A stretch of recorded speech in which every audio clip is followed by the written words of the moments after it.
एक राजकुमारी का दृष्टांत बताऊंगा। उसकी शादी तय की गई दूसरे राजकुमार से। उसका प्रेम जिसको कहते हैं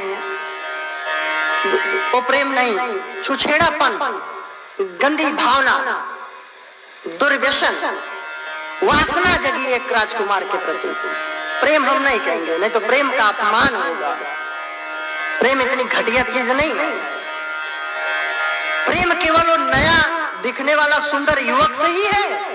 प्रेम केवल एक युवती सुंदर से ही है, माँ से नहीं है, पिता से नहीं है, भैया से नहीं है, भगवान से नहीं है। 2 दिन में मिले हो गया प्रेम, वाह लव मैरिज, बारे गैरेज, लव मैरिज। माँ बाप इतना दिन पढ़ाए लिखाए बड़ा किए, लव मैरिज। अरे माँ बाप आपको क्या जो है गलत जगह शादी करेंगे, आप अपनी इच्छा से करिए। पहले भी स्वयंवर होता था, मतलब भाई कई जगह के बालकों को दिखलाइए, उनको जो उनको भाई पसंद हो उससे करें।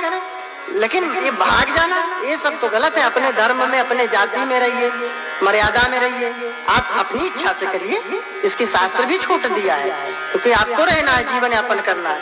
लेकिन ये अधर्म भागना और ये सब करना बहुत घटिया है।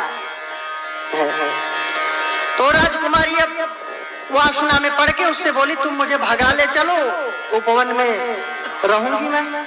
जैसे आजकल अब तो फोन ने तो बड़ी कृपा किया है, भागना बिल्कुल सरल कर दिया है। पता ही नहीं लगता कब कब किधर खिसक जाएगा। पता लगी गए हैं बाथरूम करने, अब उनका बाथरूम ही चल रहा है। गए हैं बाल कटाने, अब सेटिंग ही चल रही है। 2 दिन बीत गया। अब वो राजकुमार बोला कि ले तो चलूंगा घोड़ा। कहे मेरे यहाँ जो घोड़ा बेचता है उसके पास एक अद्भुत घोड़ा है, उससे तेज पूरे नगर में कोई नहीं है। गया घोड़े वाले से कहा दे दो। अब वो संपन्न राजकुमार, उसने कहा भाई दे तो दूंगा, एक इसकी कमी है। बोले क्या? इसकी नानी पानी में नहीं जाती। तो बोले हमें इसकी नानी से क्या मतलब है? जैसे आजकल बोलते नहीं, आजकल कोई देखता है मर्यादा, घर परिवार रिश्तेदार कुछ देखता है नहीं, ठेल दो बच्ची को। अब अगर बोल देंगे तो महाराज कितनी गंदी बात बोलते हैं, कन्या विक्रयणो लोभात, भागवत में इसीलिए लिखा है कन्या को लोग बेच रहे हैं। धन दौलत देख के जाओ बेटी मेरा बला टला, मेरी बला टली। ये दुर्दशा भी नहीं करना चाहिए, माता पिता को भी ऐसा नहीं करना चाहिए। फिर तो आप बेटी के साथ अन्याय कर रहे हैं। उसके योग्य वर होना चाहिए, उसके गुण सौंदर्य के अनुरूप उसको वर मिलना चाहिए। ये अपराध है, उसके साथ अन्याय है।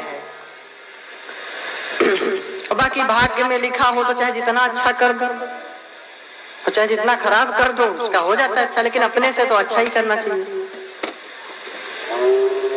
तो राजकुमार घोड़ा ले लिया, कहा हमें इसकी नानी से कोई लेना देना। जो घटिया काम करने वाले हैं वो ऐसे ही कहते हैं, हमें क्या मतलब है इनके माता पिता से, हमें लड़की के साथ शादी करना है कि माँ बाप से। ये नहीं जानते कि जब माँ बाप अच्छे नहीं होंगे तो वो कब तक अच्छी बनी रहेगी कभी। अब वो घोड़े को सर पर दौड़ाया, सखियों के साथ विचरण कर रही थी, राजकुमारी को बैठाया, घोड़ा दौड़ा दिया।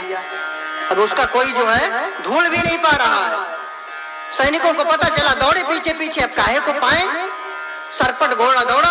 एक जगह बरसाती नदी बहती थी, अब घोड़े की नानी पानी में नहीं जाती थी। अब देखो ब्लड का रिश्ता। अब घोड़ा को कोड़ा मार मार के थक गया, लेकिन घोड़ा आगे एक कदम नहीं बढ़ाया, दोनों पैर टांग के बिल्कुल खड़ा हो गया। घोड़ा आगे बढ़ा ही नहीं, मार मार के थक गया। तब तक सैनिक आए, जो ही पकड़ने के हुए, राजकुमार ने आओ देखा नता उठाया, तलवार मारा, गर्दन घोड़े की अलग। जब तक पकड़ते तब तक गर्दन राजकुमारी का भी अलग, तलवार से अलग कर दिया।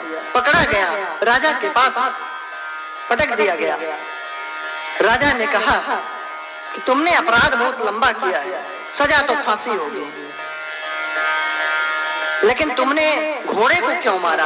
और जिस राजकुमारी को भगा के ले जा रहे थे मारे प्रेम के, उसको क्यों मारा?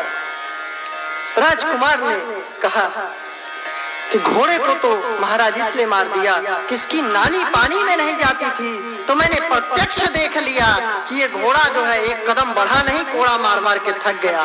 तो बोले राजकुमारी को क्यों मारा? बोले राजकुमारी की इसलिए मार दिया कि जब घोड़े जानवर होकर के खून का असर है तो उसके बच्चे होते तो क्या करते, इसलिए मार दिया। तो ये जब मनुष्य है जिसको भगा के ले जा रहा हूं, शादी तय है और भाग रही है, कल को इसकी संतान क्या करेगी, इसलिए मैंने कहा मुझे तो मरना ही है, इसको भी खत्म कर दो। राजा ने सजा नहीं दिया, बोला ठीक किए, मैं भी इसकी माँ को भगा के लाया था। तो जब घटिया लोग होंगे तो वहां घटिया संस्कार होगा, घटिया बच्चे होंगे।